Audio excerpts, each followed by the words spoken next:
The Diary of Fate. Fate plays no favorite. It could happen to you.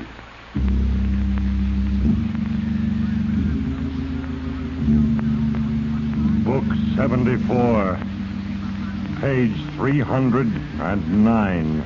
In the Diary of Fate.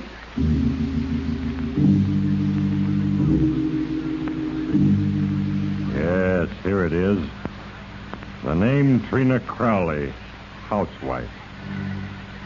A record with little to distinguish it until toward the end of the page. And there the notations become more crowded, more distasteful. For 23 years, Trina Crowley has lived on this earth.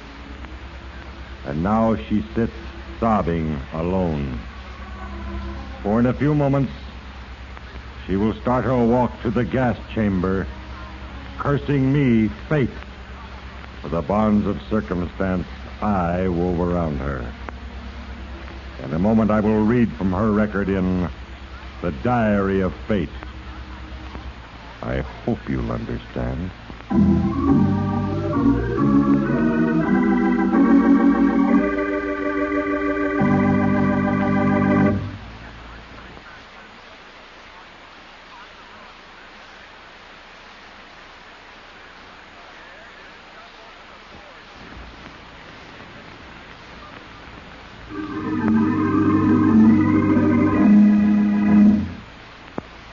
Put that phone down, Jake.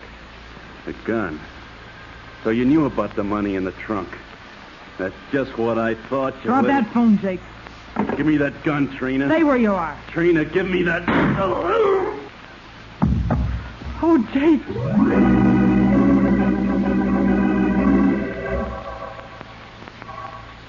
For 6 years, Trina had been married to Jake Crowley. And she felt but a certain affection for him. To Trina, Jake had come as an answer to her prayer. The means by which she could escape the humdrum life of Redlands. But the wonderful lodge, which Jake owned in the mystic Mojave, had become a dusty auto court in the stifling desert. But let us go back to a June morning, the last day of the tourist season. Until November, you and your husband would be alone, Trina, merely existing until cooler weather allowed you to open again. You were having breakfast with Jake, thinking of the ordeal of surviving the lonely months ahead. 8 o'clock. 8 in the morning, and it's so hot already you can't breathe. Is there more coffee? No. Jake, why don't we get away somewhere this summer? Jake, do you have to read the paper while I'm talking? Says here a guy up in Pendleton Jake, got... listen to me. I'm sick and tired of all of this. The heat, the spiders. Jake, why don't we get a change and go away somewhere? Like we used to. We could have fun, Jake. Look, Trina, we can't go away, and that's final. We have some fixing up to do. We don't have money enough to go away. We do. We don't. Now, will you let me read the paper? If you're going to read, you might at least let me have some of the paper. Oh, for goodness sake, here. Oh, never mind. It's not that important. Crowley Lodge. Nothing but a shack in the desert. Wish I were in Bessie Halton's shoes. Maybe it's a good thing you're not. Why? Listen to this. Bessie Halton, owner of the Halton Lodge Mojave, is believed to have disappeared. It is thought she was on her way to the bank with deposits from the lodge. When last seen, she was with a tall, handsome man, about 35. Police suspect that... Oh, that's a lot of hooey. What do you mean, hooey? She had $20,000 with her. If I know Bessie, she'll do all right. She'll turn up. And the police are all wrong, huh? She's probably gone off somewhere, having the time of her life. Paper here says a tall, handsome stranger. Well, that's what happens when you play around with strange men. Oh, for goodness sake, Jake. She'll turn up someplace. And then crow about the wonderful time she had on her trip. If I know Bessie, she'll turn up. As the day wore on, You forgot about everything, didn't you, Trina? Everything except the heat and your growing resentment toward your husband. It was growing dark as you and he sat at the dinner table in silence. And then a car pulled to a stop outside. Remember? Jake, there's someone outside. I heard it. Hello? Oh, looking for a room? Yeah, I was. You're not closed, are you? Closed tomorrow. This is our last day for the season. You got something I can have for the night? 3A is open. It's the only one. It's $4.50. That's good enough. Glad I found your place. I'd like a shower after a hot day like today. And I didn't relish the idea of driving all night. Well, if you want to go right to your room, you can come back to the office and register later. Thanks, I'll do that. Say, Mr. Barton. Look, I'll drive your car down, Mr. Barton. You might as well register now. Oh, that's okay. I'll drive down myself. Well, I just... What's the matter? Something wrong?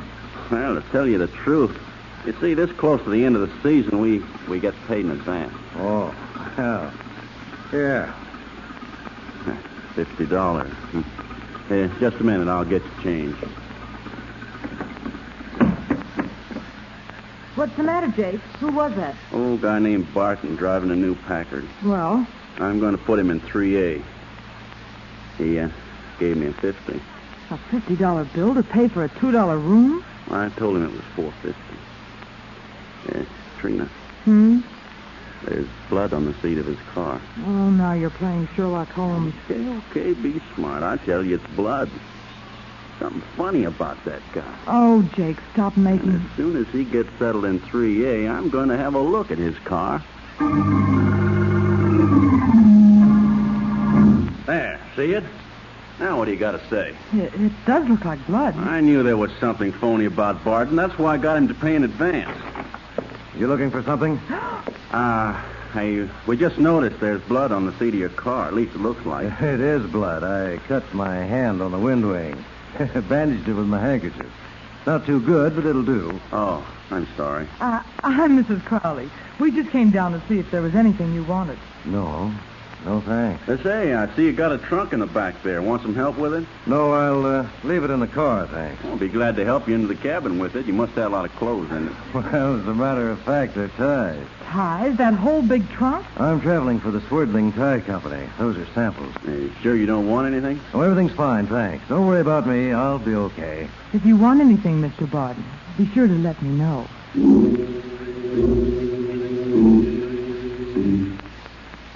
As you walked back to the office with your husband, you thought about his stupidity, about the heat, about his childish imagination, and about the handsome Ralph Barton. As you sat down and lit a cigarette, you realized Jake was talking. And that routine about cutting his hand on the wind wing. Trina, there's something funny about all this. If Mr. Barton says that's how he cut his hand, that's how it was. He doesn't look like he'd lie. And that trunk. Why should he leave the trunk out in the car? He said there were ties in it. Ties. You ever saw a whole trunk full of ties? Trina, What? look down there, down the drive to 3A. Why, it's Mr. Barton. He's carrying his trunk inside the cabin. Trina, Bessie Halton's lodge isn't too far from here, you know. What are you trying to build up to? Well, Bessie Halton has disappeared, and they said a tall, handsome stranger. It's Mr. Barton, if that's his name, is tall and handsome. Trina, that trunk bothers me. You're not thinking that... I don't know, Trina. I don't know.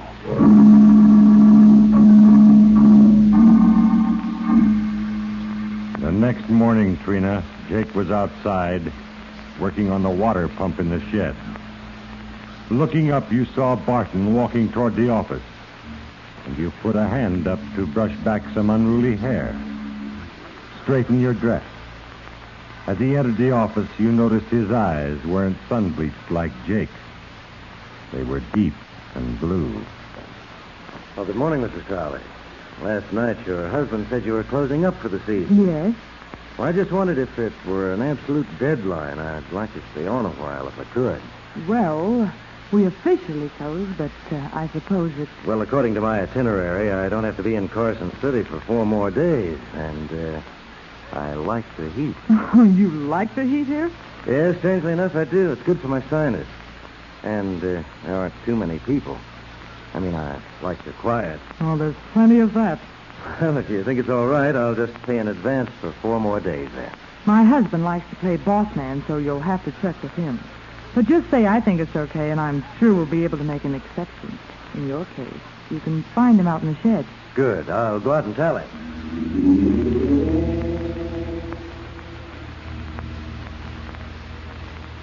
You were very pleased that chance had brought into your drab existence something out of the usual dull routine you had grown to hate. Ralph Barton.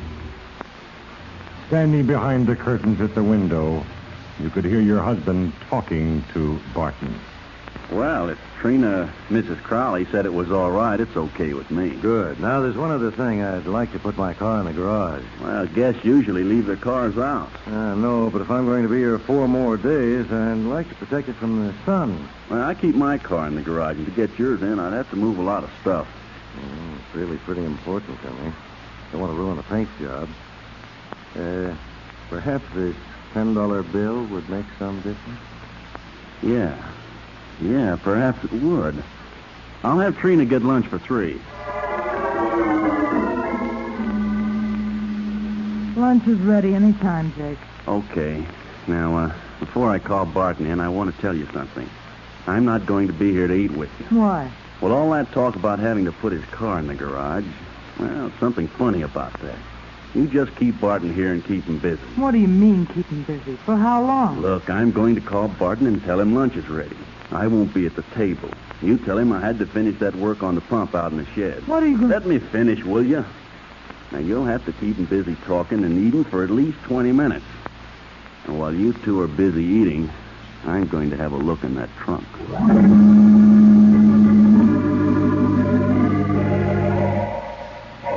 Yes, Trina Crowley. You were torn by mixed emotions. On the one hand, you were pleased and flattered by Ralph Barton's courtesy and attention. On the other hand, there was cold fear and the thought that your husband's suspicions might prove to be correct. Thoughts become the parents of the deed, but no mortal can conceal anything. All are written on the pages of time. And now, it is time for another entry on your page. When I have written, I will read from your record in the Diary of Fate.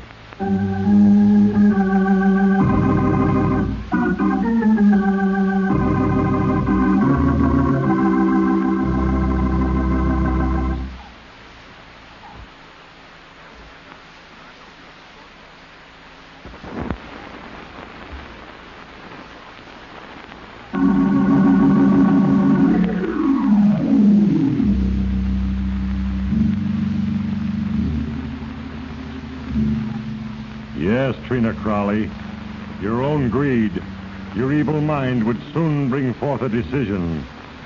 For while occupying Ralph Barton's attention, you knew your husband, Jake, was in the cabin trying to solve the mystery of the trunk. Something more, Mr. Barton? Oh, not another thing, thank you. When it's this hot, I don't have much appetite. But that certainly was a wonderful lunch, Mrs. Crowley. It's too bad your husband missed it. Oh, he's so used to my cooking, he doesn't think twice about it anymore. Lucky man, Mr. Crowley. Although, maybe a bit blind. Well, if you'll excuse me... Oh, but you can't go yet. I have some fresh berry pie for dessert. Oh, no, I've got to stop sometime. You'll have me wanting to stay here forever. Would that be so terrible? I think it might be fun, but I don't think the home office would approve. Let me get you that pie. No, thanks. Nothing more. I'm going back to my cabin.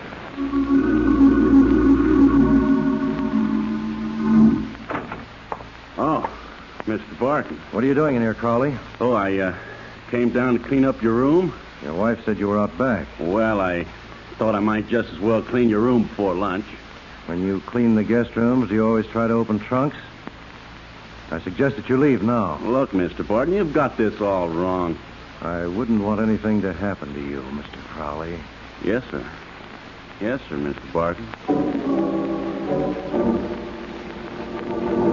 I told you to keep Barton here at the table until I got back. Well, the man wasn't hungry. What can I do? Tie him up and force food down his throat? I tell you, I did everything I could. All right. Don't blow your top.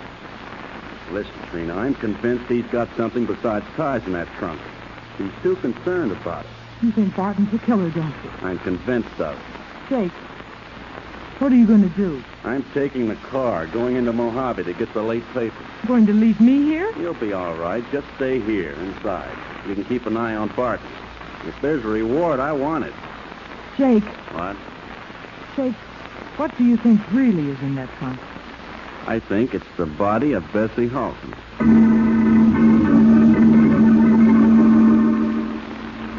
And so, Trina, your husband left for Mojave.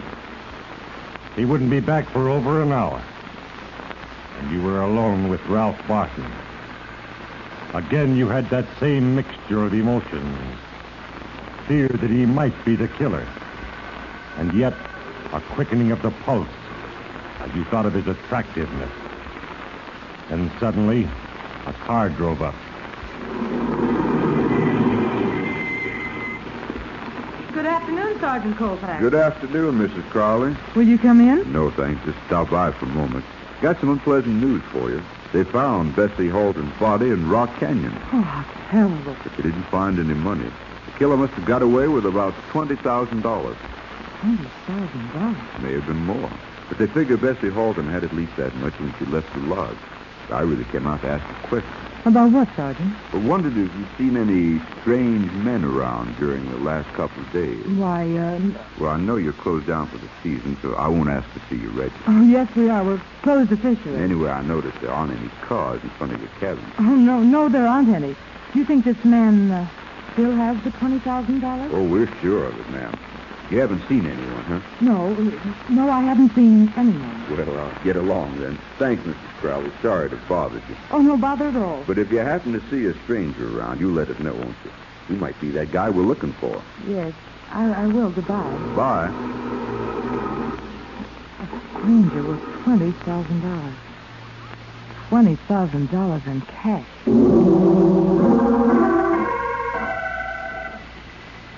Yes, Trina Crowley. $20,000. Your husband was wrong then, wasn't he? There couldn't be a body in that trunk, but there could be money. You thought of this as you walked toward cabin 3A. And you were smiling as you knocked on the door of Ralph Barton's cabin. Oh, hello, Mrs. Crowley. I brought down some clean sheets and pillowcases. Oh, very thoughtful of you. Won't you come in? Yes, I will, thanks. I guess Jake was a little out of line. Oh, that. I'd forgotten. Guess I blew up. Well, I'm glad the pretty member of the Crowley family forgives me. You see, Jake's so tied up in this murder that Murder? The Bessie Halton murder. Surely you knew about that. Well, I did read something about her disappearance. I wasn't too interested. Jake was. And is. He went into town to get the late papers. Wants to see if they've caught the killer yet. Oh. Do you think they have? No. And I think he's too smart to get caught. It's a long drive to Mojave. Jake will be gone an hour or so. Oh. Trina, Yes? wasn't that a police car that came in a while ago? Yes, it was. The officer wanted to know if there had been any strangers around here. But I told him there hadn't been. After all, you're not a stranger now. Are you? Well, suppose not. They found Bessie's body in Red Rock Canyon. But they didn't find any money. The man who killed her must still have it with him. $20,000. 20,000's a lot of iron men. What would you do if you had $20,000? Oh, I don't know, Trina. Why? Oh, I was just thinking. The guy that got that money isn't going to have a worry in the world. Do you suppose he has a girl? Oh, I wouldn't know. She's lucky. You know, I'd do anything for $20,000. Or half of it. Anything? I might even kill for it. That's pretty broad, isn't it? Ralph, if you had that money, if I say, would you take me away with you? You're married, remember? I'm pretty, aren't I? Aren't I, Ralph? Trina, let's not get involved in something. Kiss me. Please. Trina. Trina, that shouldn't have happened. That shouldn't have happened. Why, Ralph? Why? You're a very attractive girl, Trina, but you're married. Why couldn't... That's Jake driving in now. Come on, we'll walk out and meet him. Listen, Ralph. Hello, Mr. Crowley. Back early, huh? Yes, picked up a paper at Fenston Corners. Didn't have to go all the way to Mojave. What's the matter, Jake? Come into the house, Trina. I want to talk to you. And, Mr. Barton, Yes? you can wipe that lipstick off.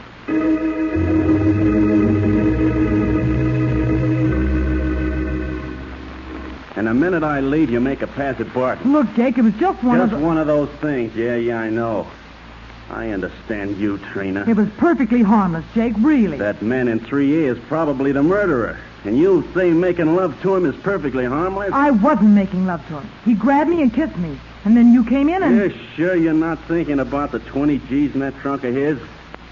The papers say the police found the body, but not the money. So, he's got the money. And I'm going to turn him in. What are you going to do? Phone the police. Tell them where this guy is. Don't do it, Jake. What do you mean? That man's a killer. Put that phone down, Jake. The gun. So you knew about the money in the trunk. That's just what I thought. You Drop that phone, Jake. Give me that gun, Trina. Stay where you are. Trina, give me that... Oh, Jake! You stood there, terror-struck for a moment, Trina. And then the gun fell from nerveless fingers. Your husband was dead at your feet. You'd killed him. I heard a shot. What happened? Ralph, he's dead. Jake's dead. I shot him. Trina, what do you mean? Darling, we've got to get away. But listen, Trina. Don't you understand? Jake's dead. We've got to get away. But I can't. You've got money, lots of money. We can go away, far away. Maybe Mexico. Trina, listen. You've to got me. more money in your trunk than we'll ever be able to spend. Hurry. Please, Trina, let me... Money's the most important thing in the world. I've always thought so. And now I've killed her. Oh, my darling, hurry, please. I'm trying to tell you, Trina, that I don't... I love you so much, Ralph. I always have, ever since you first walked in the door.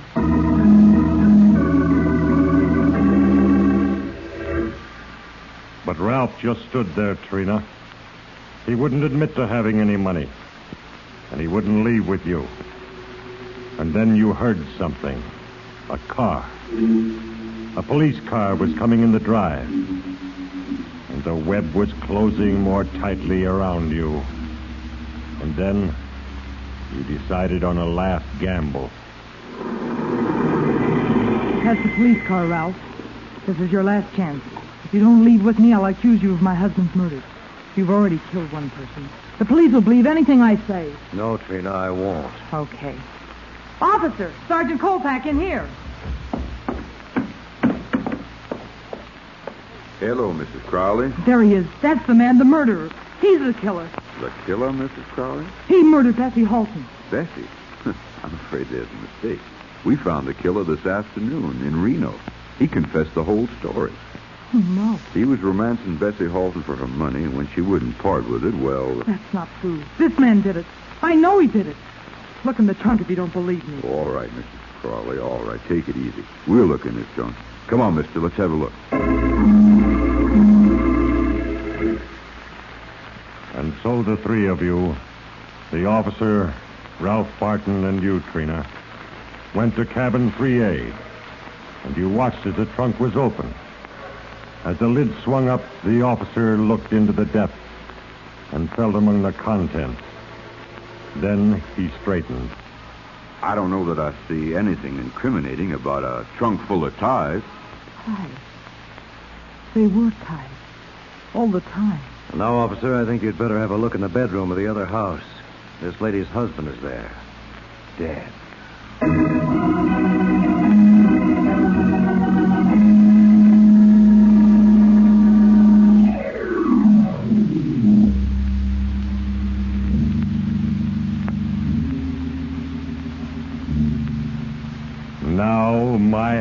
the hand of fate writes the final entry. Lest any mortal should think fate unkind, cruel, or unmindful of justice that must be meted out. In a moment, I will read from the page of Trina Crowley in the Diary of Fate.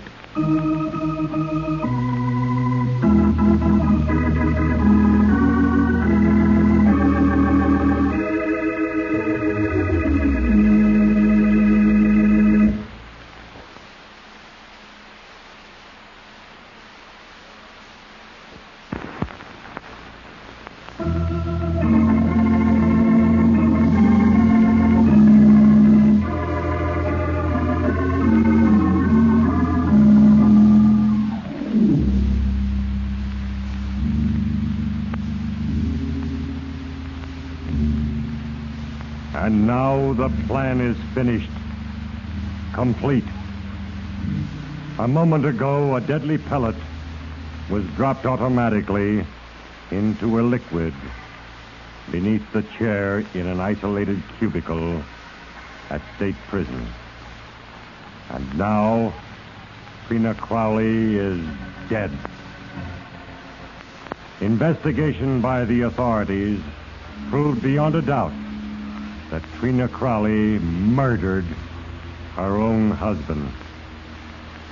Ralph Barton was exonerated of all suspicion.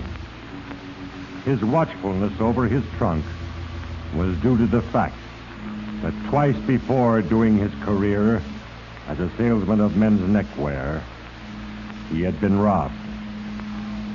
And so I closed the book. Another page in the life of a mortal has been duly recorded in the ledger of the universe by me, Fate. I who am but the instrument in the plan. Take heed, all you who listen, and remember, there is a page for you in The Diary of Fate.